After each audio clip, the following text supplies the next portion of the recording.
এইটার ভিতর দুনিয়া আছে আর এটার ভিতর আখিরাত আছে। আমি দুনিয়া নিয়ে যাই কারণ আখিরাতে কি হবে আমি তো জানি না। আমি আখিরাত নিয়ে যাই কারণ এই দুনিয়া ধোঁকাবাজ। আমি দুনিয়া নিব আর আমি আখিরাত। ঠিক আছে, তোমরা সন্ধ্যার পর এই জায়গায় আমার সাথে দেখা করবে। আরে আজান দিয়ে ফেলাইছে, আমি তাড়াতাড়ি নামাজটা পড়ে লই। আরে ওরা তো নামাজ পড়তে যাইতেছে, আমি একটু আরাম করে নেই।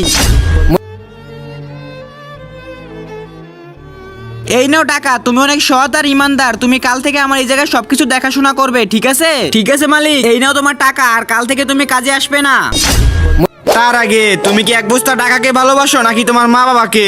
যদি মা বাবাকে হয়ে থাকে তাহলে ভিডিওতে লাইক দিয়ে চ্যানেলটা সাবস্ক্রাইব করে দাও। লাইক সাবস্ক্রাইব না করলে বুঝবো তুমি তোমার বাবা মাকে ভালোবাসো না। আর এক নাকি দুই সেটা কমেন্টে বলে যাও। তোমরা সারাদিন কি করছো? ইমাম সাহেব, আমি সারাদিন রোদের ভিতরে কাজ করছি আর নামাজ পড়ছি। আর তুমি? ইমাম সাহেব, আমি রোদের ভিতরে কাজ করছি কিন্তু আমার কাজ থেকে বের করে দিছে। দেখো, ও ইবাদত করছে, কষ্ট করে কাজ করছে, ও দুনিয়ার শান্তিও পেয়েছে, আখিরাতের শান্তিও পাবে। আর তুমি দুনিয়ার শান্তিও পাবে না আর আখিরাতের শান্তিও পাবে না।